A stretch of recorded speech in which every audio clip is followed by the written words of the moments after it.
思考実験シリーズ。こっくりさん、ゲームのアイスを食べてしまいました。バレない方法はありますか？本当にこんなのでわかるの？早く正直に、謝った方が良いと思うよ。待って、動いた。いいえ。どうしよう。マリサー。だから言っただろ。一緒に謝ってあげるから。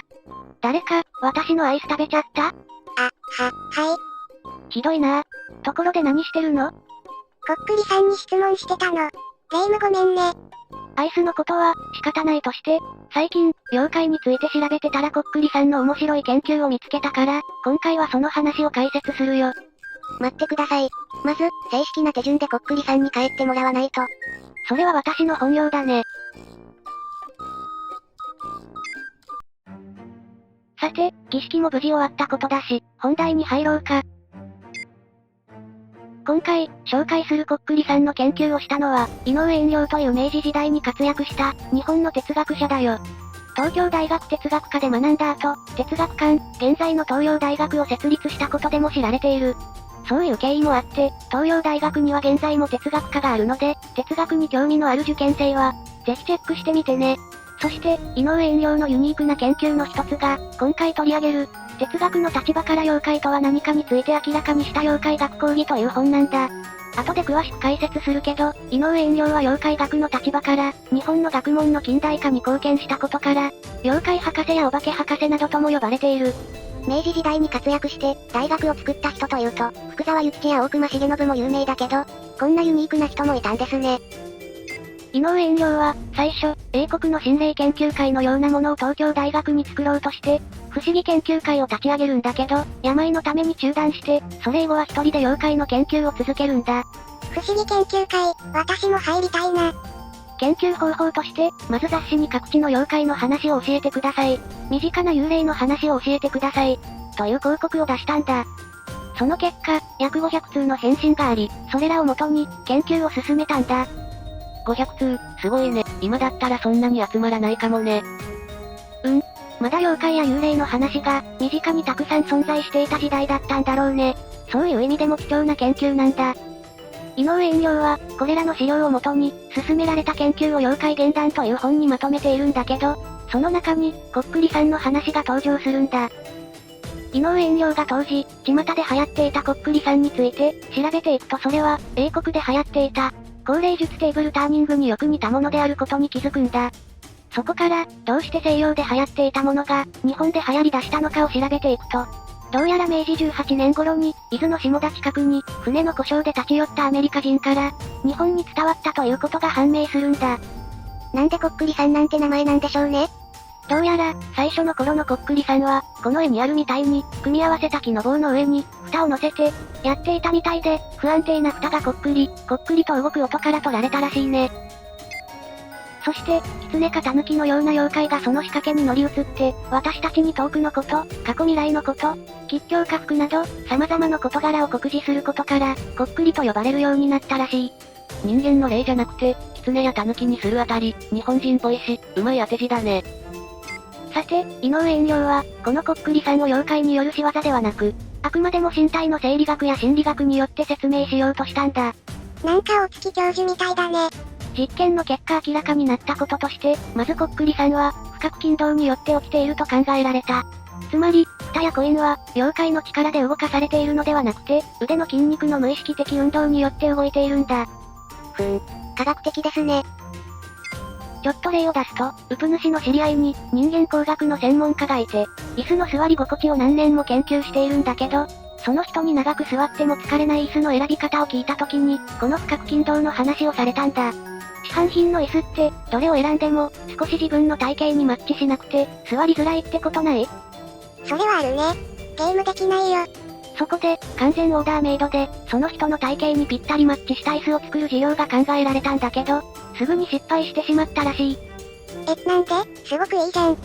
人間は椅子に座っている時に、ずっと同じ姿勢をとっているように感じていても、実際は、無意識のうちに、いろんな筋肉を使って、動き続けているんだ。だから、完全に自分の体型に合わせた椅子を作るとすぐに、疲れちゃって座っていられないんだ。ちなみに、最高の椅子の条件は、適度に自分の体型に合っていて、適度に自分の体型に合っていないこと、という参考になるのかよくわからない話だったよ。冒頭のマリサたちで考えてみると、ただコインの上に指を置いているだけでも、お互いがコインにかける力とか、同じ位置に指を置き続けることによる疲労などで、勝手に指の筋肉がコインを動かしてしまうんだ。でも、それだとまるで石があるかのように、文字の上にコインが移動することは説明できなくない？それを説明するのが、二つ目の予期移行というもので、参加者は明確に意識はしていないけれど、潜在意識下で、特定の答えを予想して、そこに向けて蓋やコインを動かしているんだ。冒頭のこっくりさんだと、チルノの潜在的な後悔の気持ちとか、マリサの謝った方が良くない？という言葉なんかも影響しているのかもね。後ろめたさはあったかも。なるほど、こっくりさんは、不覚筋動と予期移行で説明できちゃうのか。ただ、この二つに関連して、井上遠慮が分析していることの方が、彼の妖怪学を理解する上で重要な気がするから、それについても説明するね。それは、信仰の電波という現象なんだ。試しに、今までこっくりをしたことのない巡査たちだけで、こっくりをやらせても、成功しない場合が多いことが分かったんだ。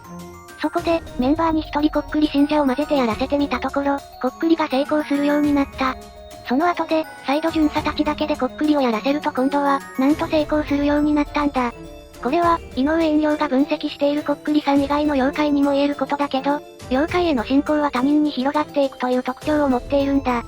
妖怪は信じる人がいるから、存在できる。なんか西尾維新の化け物語みたいですね。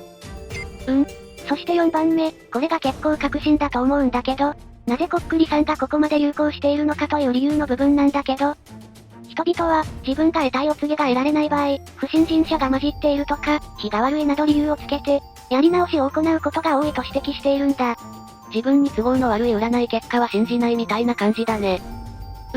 井上遠慮は妖怪をすごく広く捉えてるんだけど、おまじないとか、風水とかも、何らかの意味で都合が悪い部分があると、追加のおまじないを付け加えたり、特定の方角に特定のものを置くというような、抜け道が用意されていることがほとんどなんだ。よくある話だね。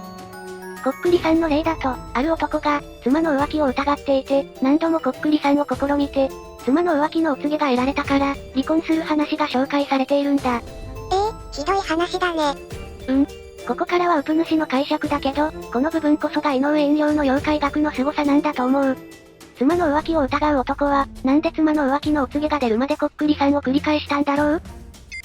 多分、本心は自分自身が妻を捨てたいだけなんだよ。他に愛人ができたのか、妻に愛情が抱けないのか理由はわからないけど、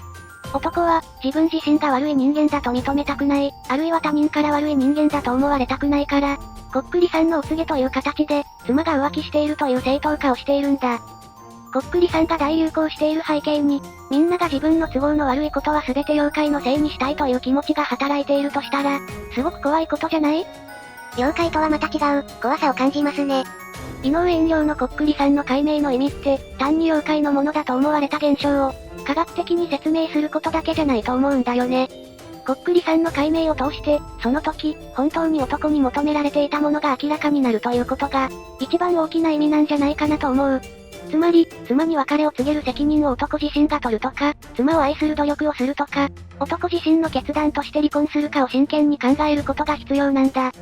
いろんな妖怪を井上遠慮は、科学的に説明しているんだけど、それは単なる妖怪批判じゃなくて、人々に自分の人生を、自分で選ぶことを伝えるという意味合いが強いんだ。なるほどね。井上遠慮の妖怪学を読んでいると、それまで感じていた妖怪に対するおどろおどろしさとは、また別のおどろおどろしさがいつも漂っていて、背筋がゾクッとすることがあるんだけど、それは、妖怪のおどろおどろしさの意味が、得体の知れない存在に対する恐怖から、妖怪を信じる人々の心の奥底にうごめく闇であることが明らかになっていくからなんだよ。妖怪の中には、自分の親や妻、子といった家族を捨てたり、自分の村で気に入らない相手を排除するなどの、決して表には出さない他の人への残忍な気持ちを、隠す手段として使われてきたものが本当に多く登場するんだ。また、無知な人を騙して、身ぐるみを剥ぐために詐欺の手段として利用されている妖怪もたくさん登場する。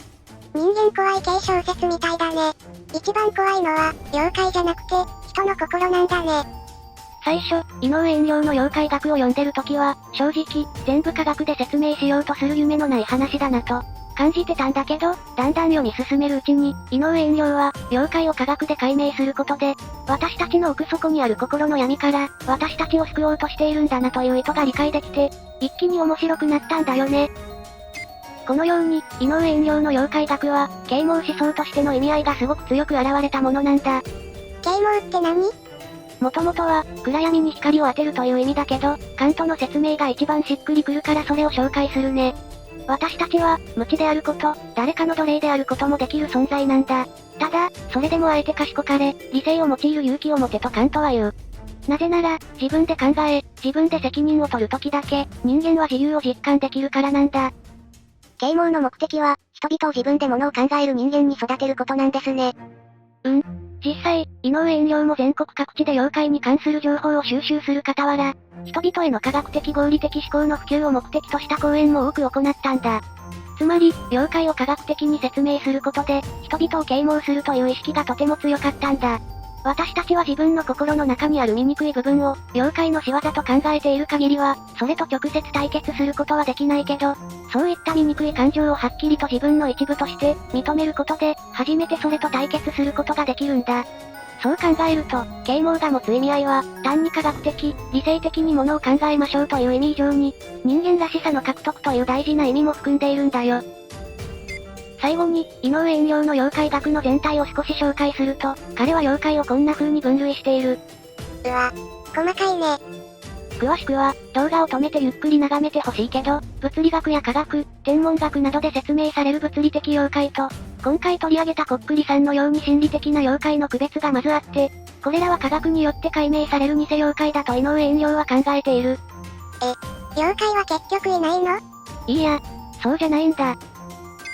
井上遠慮の言葉を要約すると彼が言う妖怪と、人々が言う妖怪は、意味合いが異なるだけである。利害の事柄を人々は、妖怪というが、それは彼にとっては利ない、つまり科学で説明できる偽妖怪である。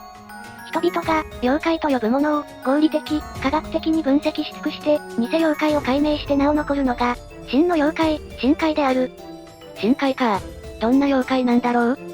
井上遠慮の言う、真の妖怪、深海は神様のようなものに近い気もするけど、いくつか妖怪講義に登場したヒントをもとに、ウプ主の理解で整理するとこんな感じかな。世の中には、単に人々が自ら思考することを放棄するために信じている迷信や、無知な人を騙すために考え出された詐欺やイカ様のような偽妖怪が存在している。これらの偽妖怪は、科学的に解明することができるだろう。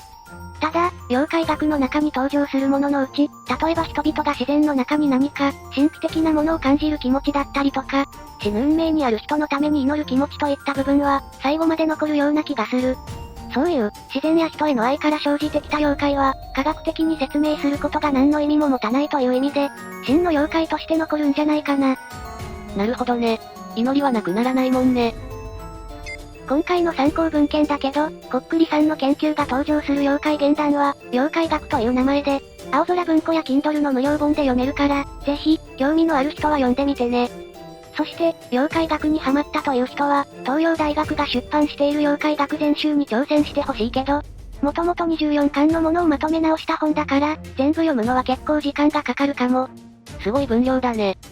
ただ、明治天皇も愛読するなど、当時はとても話題になった本で、全国各地の妖怪が登場するから、妖怪オタクにもおすすめの本だよ。民族学とかに興味がある人も楽しめそうですね。今回も、動画を最後まで見てくれてありがとうございます。この動画へのご意見や、今後扱ってほしい話題なども、ぜひコメントお願いします。このチャンネルでは、今後も思考実験や、哲学や心理学、学習関連の動画を上げていく予定です。高評価チャンネル登録もぜひよろしくお願いします。それでは、皆さん、お元気で。